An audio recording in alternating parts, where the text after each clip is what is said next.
प्रिय अप्पा,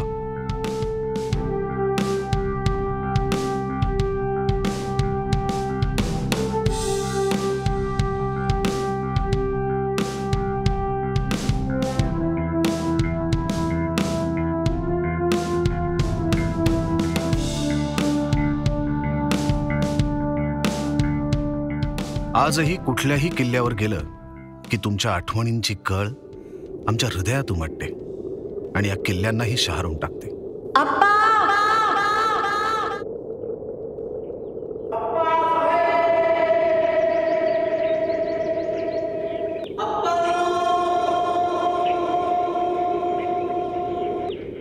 दांडेकर! अप्पा, आम्ही आणि या किल्ल्यांनी तुम्हाला पाहिलंय. मी गडकिल्ल्यांवर फिरण्यासाठी बदनाम आहे हे बिरुद आयुष्यभर मिरवताना, 6 ऋतूंचे 6 सोहळे गडकोटांवर अनुभवताना, गडमित्रांसमोर गडकोटांची गुपितं उलगडताना, गडाभोवतालच्या गोष्टी साहित्यात गुंफताना, गडांवर ऐतिहासिक साधनं ढुंडाळताना, किल्ल्यांवरच्या माणसांशी आपुलकीचे बंध जुळवताना, सह्याद्रीच्या रांगड्या रूपाला देखणी चौकट देताना, अनोख्या मोहिमांचं नेतृत्व करताना. होय अप्पा, आम्ही अनुभवला होता. आपलं 1/3 आयुष्य गडांवर भटकणारा, किल्ल्यांचं चिंतन करणारा, किल्ल्यांवर जायचे बेत आखणारा आणि त्यापायी सतत झुरणारा किल्ले पाहिलेला माणूस.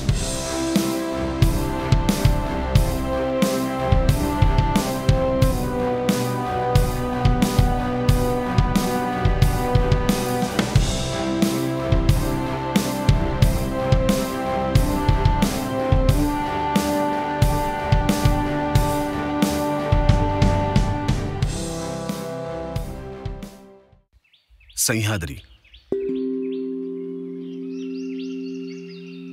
राकट, रांगडा आणि तितकाच देखणा सह्याद्री, वेड लावणारा, आव्हान देणारा आणि पुन्हा पुन्हा खुणावणारा सह्याद्री. अप्पा, हा सह्याद्री तुम्ही दाखवलात. इथल्या वाटा तुडवायला तुम्ही शिकवलात.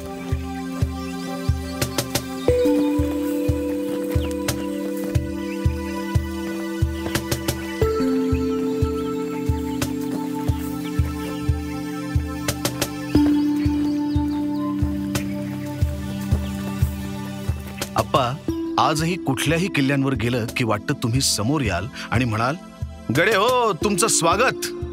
खूप लांबून आला आहात, सवड काढून आपापले उद्योग बाजूला सारून आला आहात. हे महाबळेश्वर व माथेरान नव्हे, हे रान तुडवणे.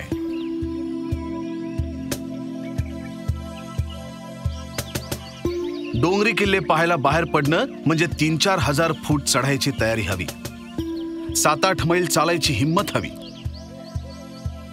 इथे आपला बाड विस्तारा आपल्याच पाठीवर घेऊन हिंडावं लागतं. इथे असतो भराट वारा, कडकडीत ऊन आणि असतात मोकाट डोंगर दरे.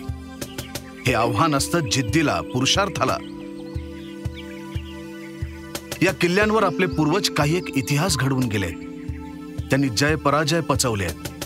त्या प्राचीन इतिहासाचं स्मरण हा किल्ले पाहण्यामागचा उद्देश.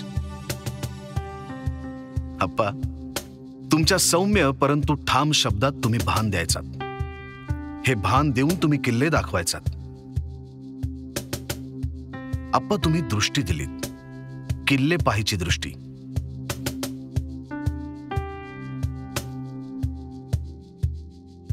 इतिहासाच्या मार्गांनी, भूगोलाच्या वाटांनी,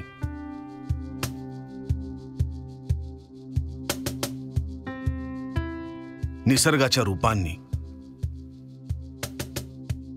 रहाळाच्या दृष्टिकोनातून, कलात्मक कोनातून, ललित लिखाणातून प्रत्येक किल्ला तुम्ही अनेक अंगांनी दाखवत होतात. आप्पा, तुम्ही बजावत होतात की किल्ला हा भोज्या नव्हे, किल्ला कसा पाहावा याचं एक तंत्र आहे. गडाची भौगोलिक पार्श्वभूमी, त्याचं नकाशातलं स्थान, गडावरील महत्वाची ठिकाणं, अस्तित्वात असलेले अवशेष, त्यावरील पाण्याची ठिकाणं, किल्ल्याची मजबूती, त्याची तटबंदी, बुरुज, संरक्षण दृष्ट्या त्याचं महत्व, त्याच्या जवळ असलेलं रणक्षेत्र, खिंडी, पठार, नद्या, त्यावर चढायचे मार्ग, त्यावरून दिसणारा प्रदेश, त्या प्रदेशातील किल्ले, हे सारं तपासलं पाहिजे. तर त्याचं महत्व त्यांनी येतं.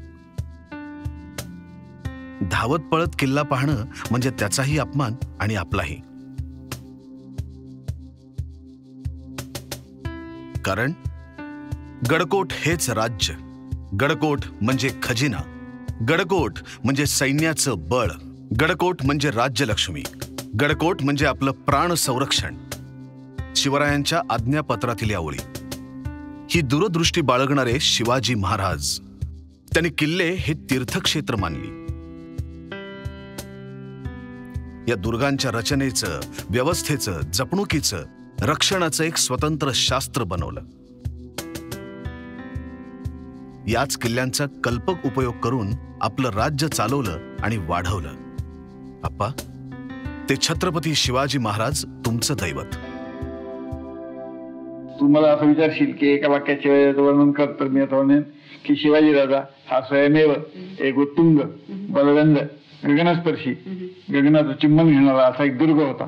कारण सांगतो की त्याचा जन्म एका किल्ल्यावर झाला. तर लहानपणी एक किल्ल्यावर गेलं. त्यानंतर पुढे जनजन्म किल्ले दिले, घेतले, जिंकले, पुनरुद्धार केला, जीर्णोद्धार केला, नवे बांधले, राजधानी एका किल्ल्यावर केली आणि शेवटी आता एका किल्ल्यावर झाला. असा एकमेव राजा शिवाजी राजा.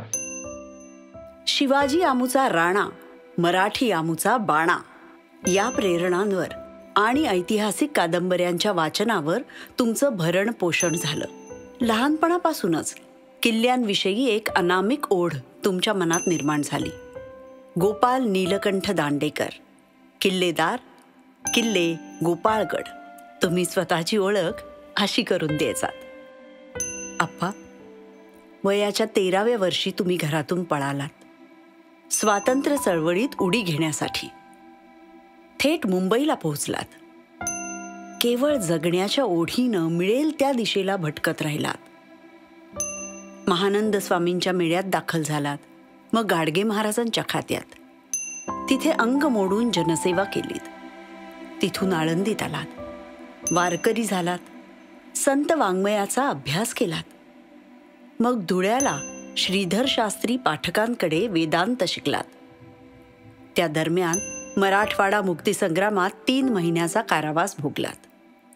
मग अतिशय खडतर अशी नर्मदा परिक्रमा केली. पुढे राष्ट्रीय स्वयंसेवक संघाच्या राष्ट्रभक्ती आणि शिस्तीकडे तुम्ही खेचला गेलात.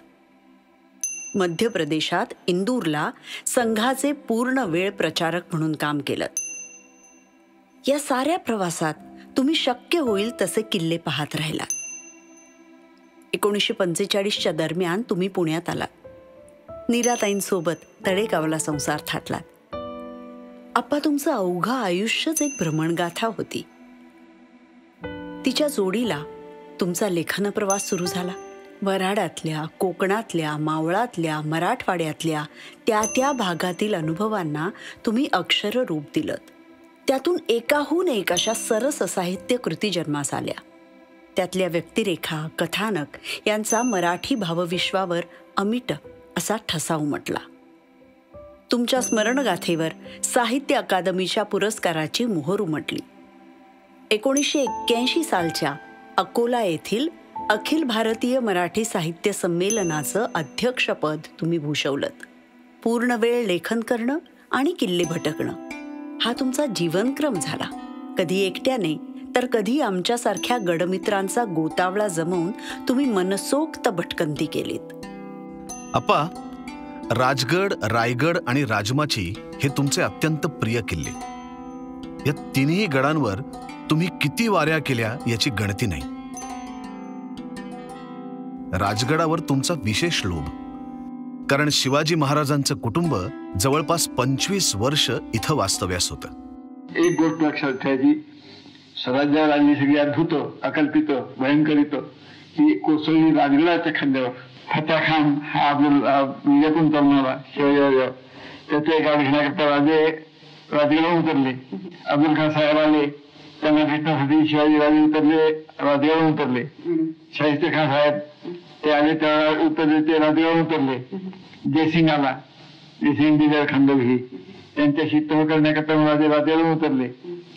आग्र्याला गेले, ते राजगडावर गेले, परतले, ते राजगडावर परतले. जिजाऊ साहेबांना शहाजीराजे गेले ते कळलं, ते राजगडावर कळलं. त्या सतीजाला निघाल्या, त्या राजगडावर निघाल्या. राजांनी त्यांच्या पायाने खिलावून राहून घेतलं. ही राजगडावर घडलं प्रसंग आहे. आप्पा, राजगडाची माझा राजगड अशी तुम्ही ओळख करून द्यायचा. आणि लोक सुद्धा तुमचा पत्ता गो नी दांडेकर मुक्काम पोस्ट राजगड तिथे सापडले नाहीत तर तळेगावी असतील कदाचित असाच सांगायचे. रायगड तर स्वराज्याची राजधानी. इथल्या मनोऱ्यात तुमचा मुक्काम असायचा. मोहन धारिया यशवंतराव चव्हाणांना म्हणाले होते, दांडेकर रायगडाचे किल्लेदारच आहेत. कधी कुटुंब कबिल्यासह तर कधी गडमित्रांसोबत तुम्ही रायगड मुक्कामी असायचा. रायगड तुम्ही अनेकांना दाखवलात. द मा मिरासदार, व्यंकटेश माडगुळकर, उषा मंगेशकर, पंडित महादेव शास्त्री जोशी, सूर्यकांत मांढरे, विजयाराजे शिंदे, महाराष्ट्राचे तत्कालीन मुख्यमंत्री वसंतराव नाईक, भारताचे तत्कालीन राष्ट्रपती ग्यानी झैलसिंग यांनी रायगड तुमच्या मुखे ऐकला. आप्पा, रायगडावरचे शिवकालीन चौक्या पहारे तुम्ही शोधून काढलेत. आज जी रायगड प्रदक्षिणा प्रसिद्ध पावली तिचा आरंभ तुम्ही केलात. 62 साली आम्ही रायगडावर गेलो होतो. एक दिवस असं गप्पा मारताना आप्पा म्हणले की अरे आपण खालनं एक प्रदक्षिणा मारूया. आणि दुसऱ्या दिवशी सकाळी उठून मी, आप्पा आणि तो विजय दीक्षित गडाच्या पायथ्यापासून आम्ही प्रदक्षिणा चालू केली. सर्व दूर फिरताना आपणचं लक्ष सगळं गडाकडे, कुठे काय आहे काय हे सगळं निहाळत होते. ते आम्हालाही सांगत होते, हे बघा, हे बघा, हे बघा, हे महत्त्वाचं आहे. खालनं ते मोठा विलोभनीय होतं सगळं. ते खालच्या वस्तीतला एक माणूस आम्ही कोण आहे म्हणून बघायला आला. त्यामुळे काय, कुठे चालले तुम्ही? आम्ही सांगितलं आम्ही असं कोणी करत नाही म्हणे. आपण म्हणले आम्ही करतो. आप्पा, रायगड काही अविस्मरणीय कार्यक्रमांचा साक्षीदार ठरला. 1974 हे शिवराज्याभिषेकाचं 300वं वर्ष होतं. त्यानिमित्तानं महाराजांचा पुतळा रायगडावर होळीच्या माळावर बसवण्यात आला. त्या कामी तुम्ही महत्वाची भूमिका बजावलीत. 1980 शिवाजी महाराजांची 300वी पुण्यतिथी. या निमित्त राजांच्या समाधीस अनोख्या अभिषेकाची कल्पना तुम्ही मांडलीत आणि साकारलीत. 300 गडकोटांवरील पाणी घेऊन गडमित्र जमले. त्या साऱ्यांना तुम्ही दिलेली स्मृतिचिन्ह आजही त्यांच्या संग्रही आहे. आप्पा, पौर्णिमेच्या रात्री नगारखान्यापासून जगदीश्वरापर्यंत तुम्ही मुकयात्रा काढायचा. कधी तुम्ही वीरश्रीयुक्त गाणी गायचात, तर कधी बाबासाहेब पुरंदरेंना शिवराज्याभिषेकाचा इत्यंभूत सोहळा रंगवायला सांगायचा. प्रौढ प्रताप पुरंदर, क्षत्रिय कुलावतांस, सिंहासनाधीश्वर, महाराजाधिराज, शिवछत्रपती महाराज.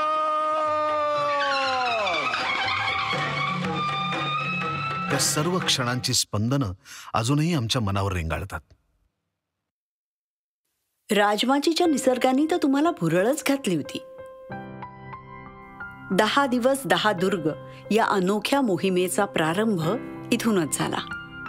आप्पा, या 3ही किल्ल्यांवर तुम्ही रमायचात. या 3ही किल्ल्यांची तुमचं भावनिक नातं जोडलं गेलं, तसंच तिथल्या गावकऱ्यांशीही. राजगडावरचे बाबुदा भिकुले, रायगडावरचे अवकिरकर आणि राजमाचीवरचे खंडबा उमरे हे तुमच्या कुटुंबाचाच भाग झाले.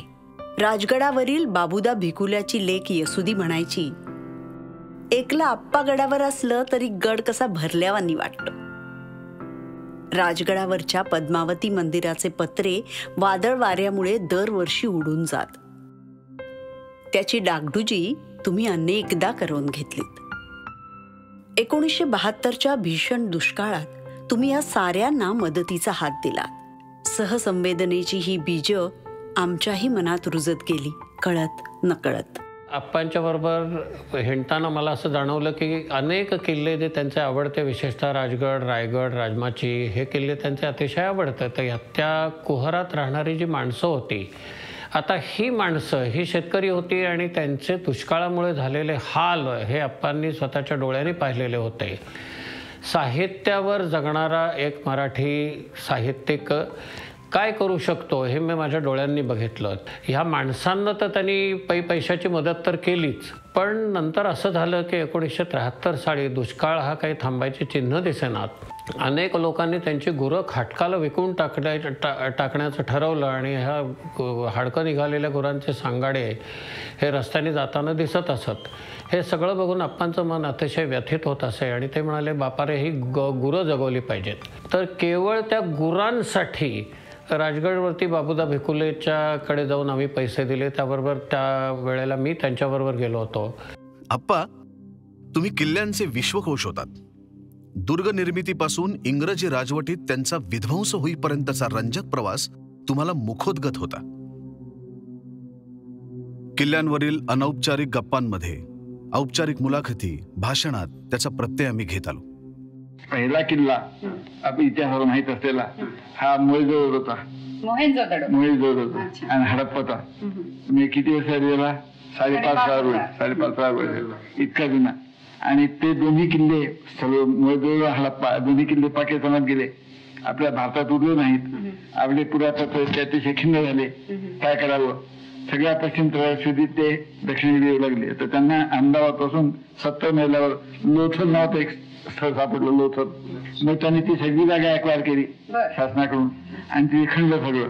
तिथे एक दुर्ग सापडला, तिथे एक भूमिदुर्ग करत होतो, म्हणजे स्थळदुर्ग. आणि याहून महत्वाची गोष्ट अशी की ती त्यांना गोदी सापडली. गोदी गोदी गोदी मी स्वतः पाहिली आहे. 200 फूट लांब आणि 70 फूट रुंद.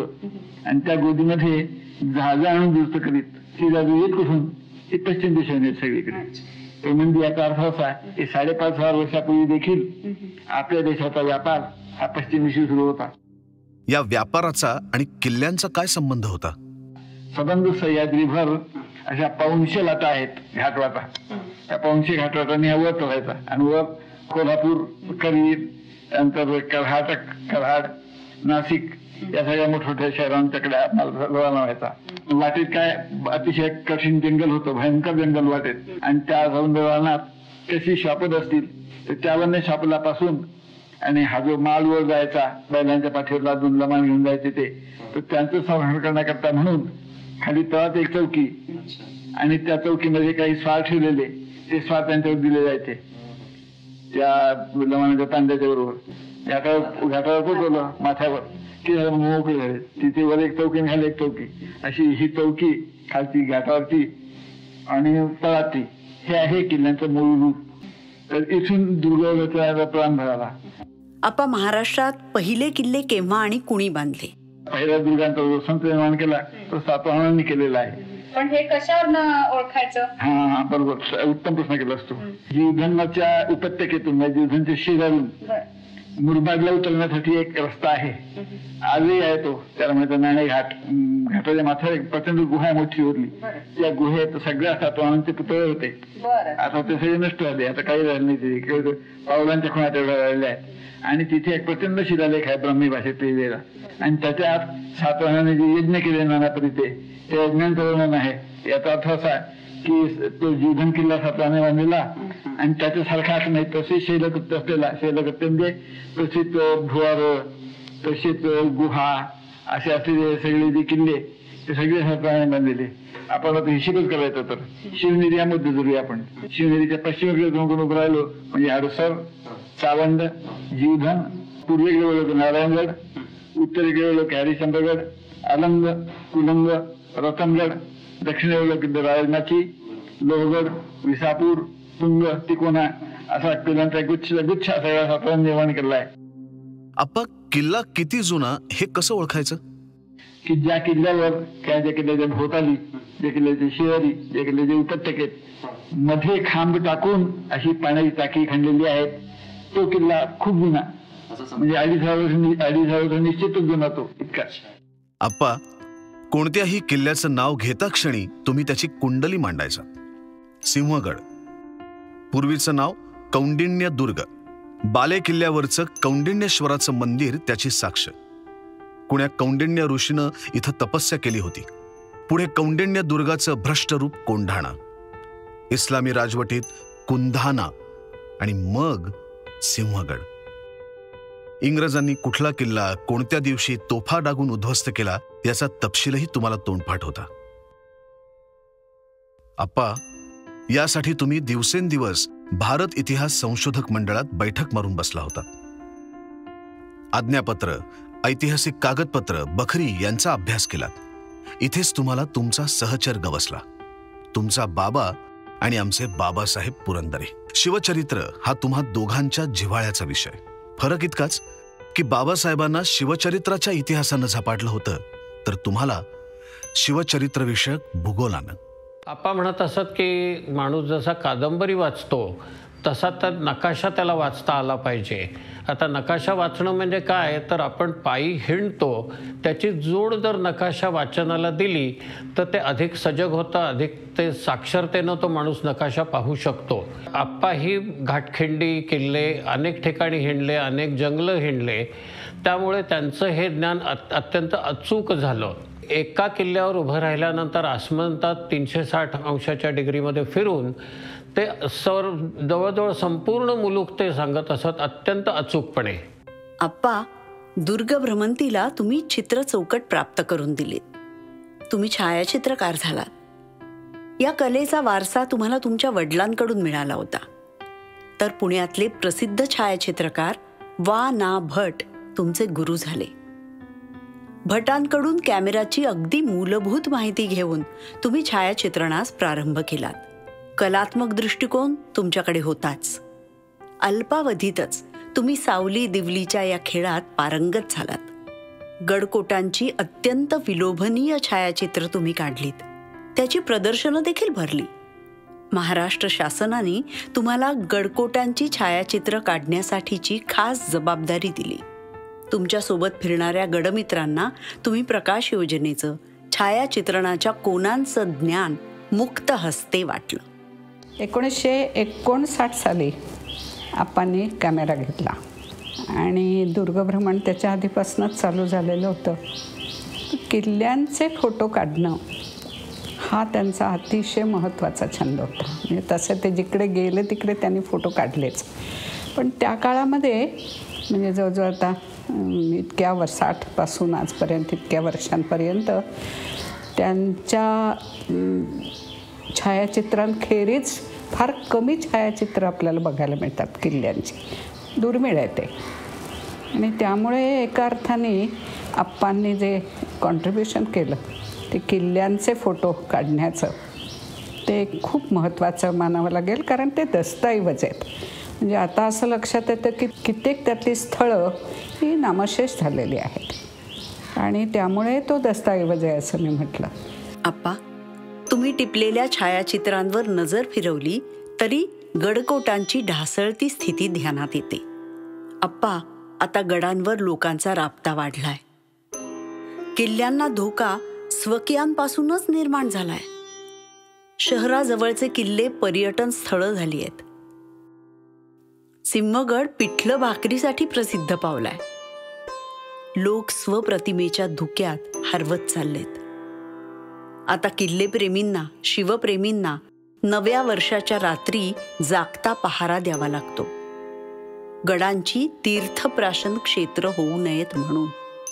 हे चित्र पाहिल्यावर तुम्ही दुर्गभ्रमंतीसाठी घालून दिलेल्या आचारसंहितेची उद्घोषणा करावीशी वाटते.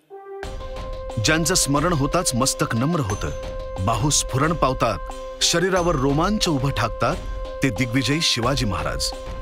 त्याने काही दिवस रात्री या किल्ल्यावर घालवले आहेत. शिवरायांचे कैसे चालणे, शिवरायांचे कैसे बोलणे, शिवरायांचे सलगी देणे कैसे असे हे या तटाबुर्जांनी अनुभवलंय. अशा जागेची अपूर्वाई आपण ध्यानी घेत नाही. जिथे आपले पूर्वज निकराने झुंजले तिथे कचऱ्याचे ढीग लावले जातात, पार्ट्या होतात, ज्या पाषाण खंडावर त्यांनी घाव सोसले तिथं विड्या विझवल्या जातात, त्यावर नावे कोरली जातात. हे असं करता कामा नये. इतिहास हा प्रकाशदीप आहे, उणं दुणं सर्व स्वच्छ दाखवणारा. इतिहास ध्यानी येत नाही तोवर तो केवळ एक भूमिखंड असतो. ज्या क्षणी इतिहास दीप मनात उजळतो तेव्हा ती पवित्र युद्धभूमी होते. इथल्या मातीच्या प्रत्येक ढेकळाला त्या शूर पूर्वजांच्या रक्ताचा गंध आहे. तो आपल्याला जाणवला पाहिजे. मगच ही यात्रा सुफळ संपूर्ण होते, नाहीतर नुसती पायपीट होते. आप्पा, या यात्रा सुफल व्हाव्यात यासाठी तुम्ही दिलेली आचारसंहिता पाळणारे, गडकोटांचं पावित्र्य सर्वार्थांनी राखण्यासाठी झटणारे अनेक जण तन मन धनाने राबतायत. 1978 आप्पांची शिवदुर्ग दर्शन सहलीमध्ये ओळख झाली आणि त्यावेळेस त्यांच्याकडनं किल्ल्यांबद्दलची माहिती ऐकली आणि त्यावेळेस एकदम भारावल्यासारखं झालं. आणि त्याच्यानंतर किल्ल्यांवर भटकंती वाढतच गेली. राजगडबद्दल खूपच आकर्षण सगळ्यांमध्ये तयार झालं होतं आणि म्हणून मग आप्पांना एकदा आम्ही तळेगावला जाऊन भेटलो आणि आप्पांना म्हटलं की असं आमच्या मनात आहे की राजगड महाराजांच्या काळात जसा होता तसा एखाद्या दिवस तरी आपण साजरा करावा तसा. तर आप्पांनी ती लगेच कल्पना उचलून धरली आणि त्यांनी शाबासकी दिली की तुम्ही असा विचार करतात या बाबतीत. शिवजयंती 85 त्या 4 दिवस गड महाराजांच्या काळात जसा होता तसा सगळा, म्हणजे पहारे, टोल, म्हणजे त्यावेळेचे नगारे कसे वाजायचे तशा पद्धतीने सगळं ते रात्री मशालीच्या दृष्टीने पहारे असं सगळं उभं करायचं असं ठरलं. आणि आप्पा 4 दिवस गडांवर होते आणि ते बघूनही आप्पांच्या डोळ्यात पाणी आलं की इतका छान सगळ्या मुलांनी हा सगळा गड सजवला. त्याच्यानंतर घरी परत गेल्यानंतर आप्पांनी पत्र पाठवलं होतं एक शाबासकी देणारं, भले केले तरी बाबांना म्हणून. गोनीदांची ती क्रेज आजही आम्हाला जाणवली. गोनीदांचं गडकिल्ल्यांवरचं प्रेम, किल्ले कसे पाहावेत, किल्ले का पाहावेत, ते कसे जपावेत, हे सगळं ज्या पोटतिडकींनी त्यांनी केलं होतं ते विचार लोकांपर्यंत पोचवलेच पाहिजेत. आणि महासंघाचं पण आजपर्यंतची वाटचाल जी आहे ती याच दृष्टीने, याच उद्देशाने चालत आलेली आहे. तर हे विचार आम्हा सगळ्यांना वाटलं की लोकांपर्यंत पोचवण्यासाठी गोनीदांवरचा एक माहितीपट जर आपण तयार केला तर याच्यासारखं प्रभावी कुठलं दुसरं माध्यम ठरणार नाही.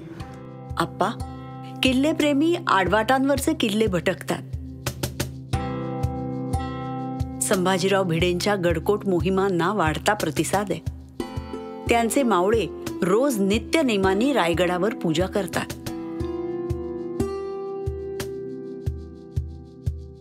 इतिहासाचे अभ्यासक मोहन शेटे तुमची पुण्यतिथी दुर्गविषयक विविध उपक्रमांनी साजरी करतात.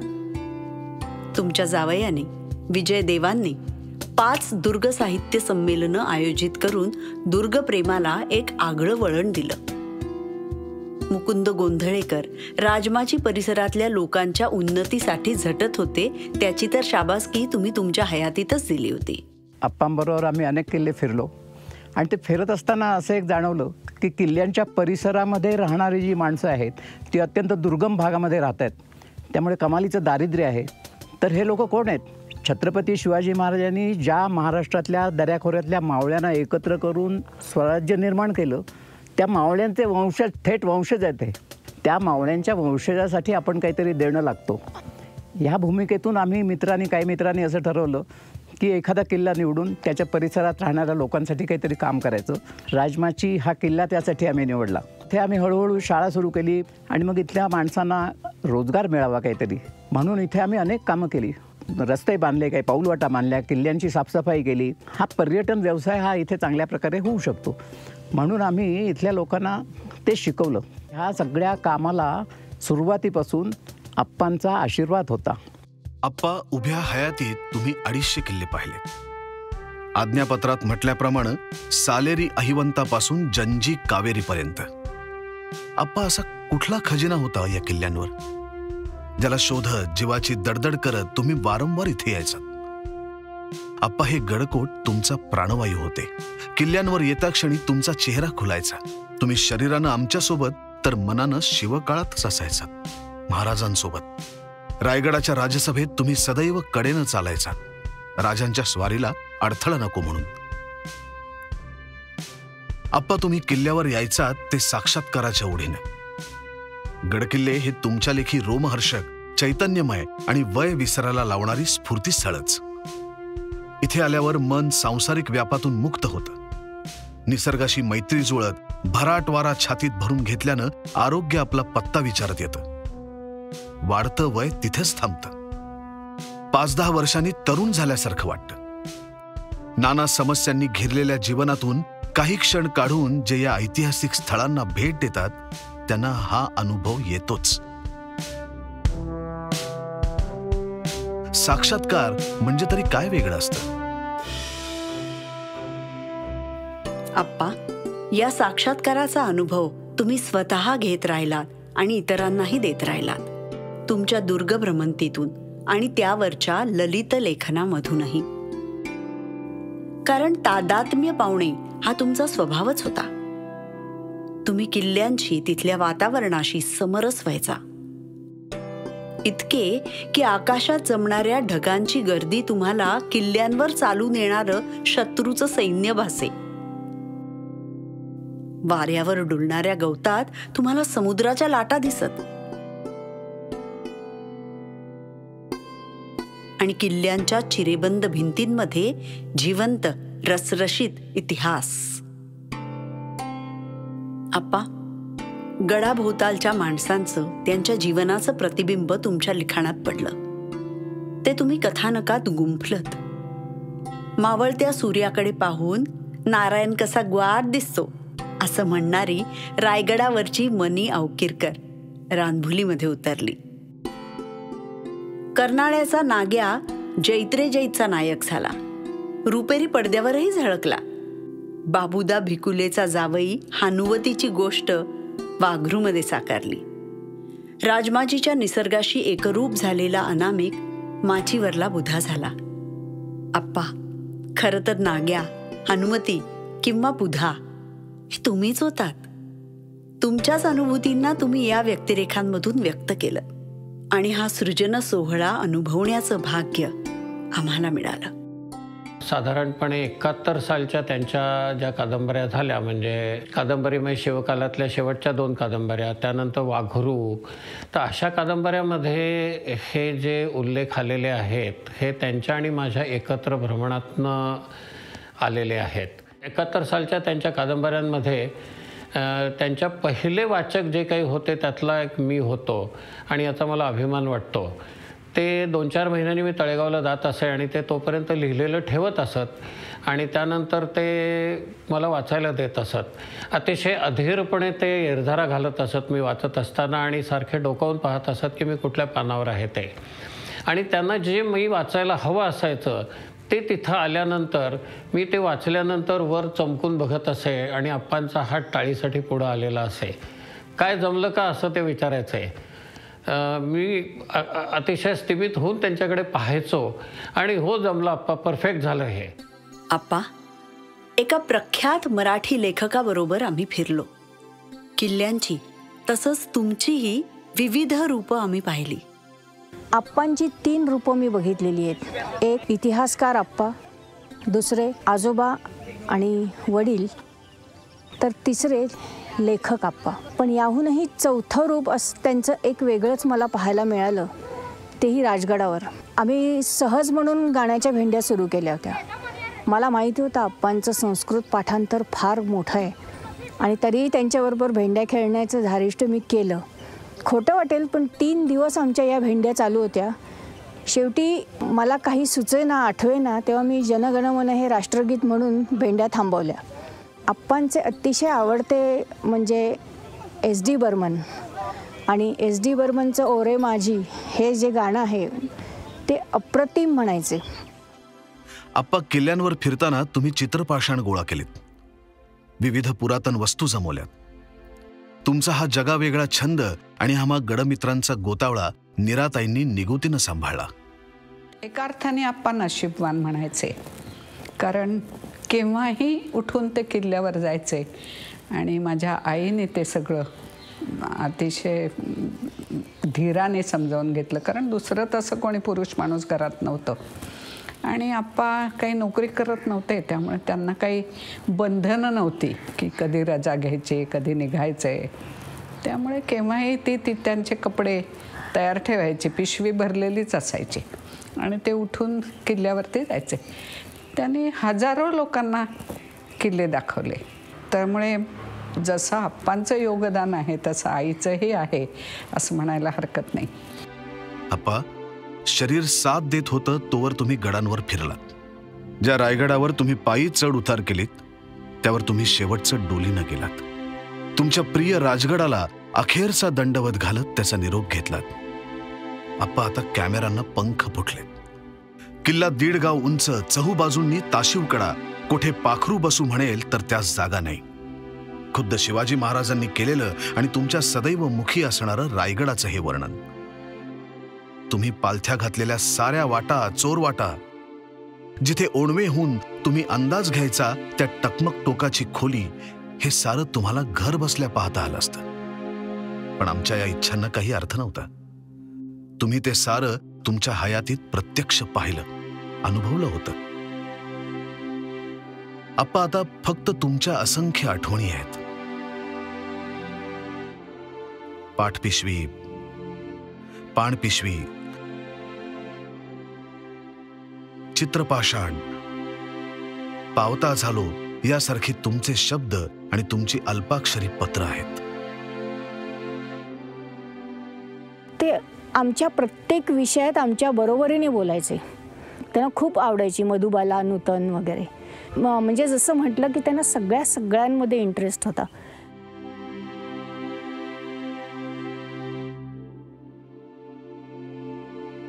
सह्याद्रीकडे पाहायचं कसं, सह्याद्रीचे किल्ले कसे पाहायचे, त्यांचं आपलं काय नातं आहे, ह्याची दृष्टी आप्पांकडून मिळाली.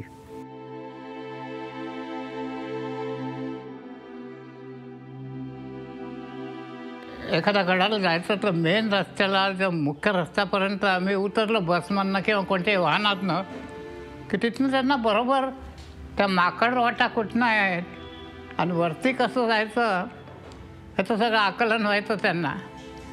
आणि कितीकदा गेले असतील, मला नेहमी वाटायचं की आप्पा पहिल्यांदाच बहुतेक आलेले आहे तिथे, इतका त्यांना आनंद झाला असायचा.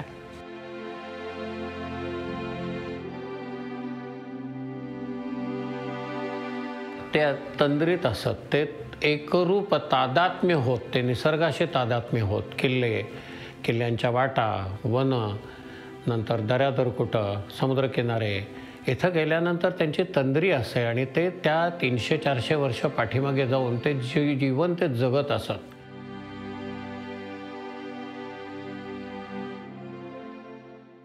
सगळ्यात राहिलेलं आपांची आठवण म्हणजे आपण प्रत्येक टायमाला आलं तरी आपांची आठवण विसरायचीच नाही. गोडीमुळं, शब्दाची गोडी म्हणा किंवा वागणीची गोडी म्हणा.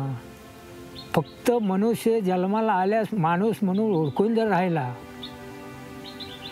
तर तो गेला तर त्याची आठवण होती पाठीमागून.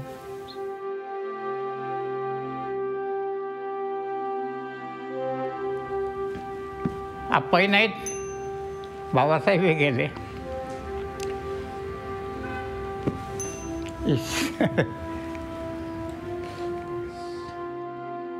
आप्पा, तुम्ही इथेच आहात.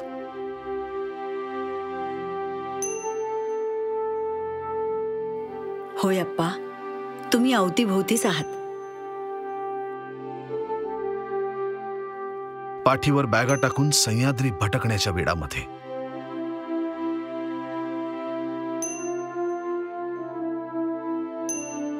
किल्ल्यांवरच्या भराट वाऱ्यामध्ये,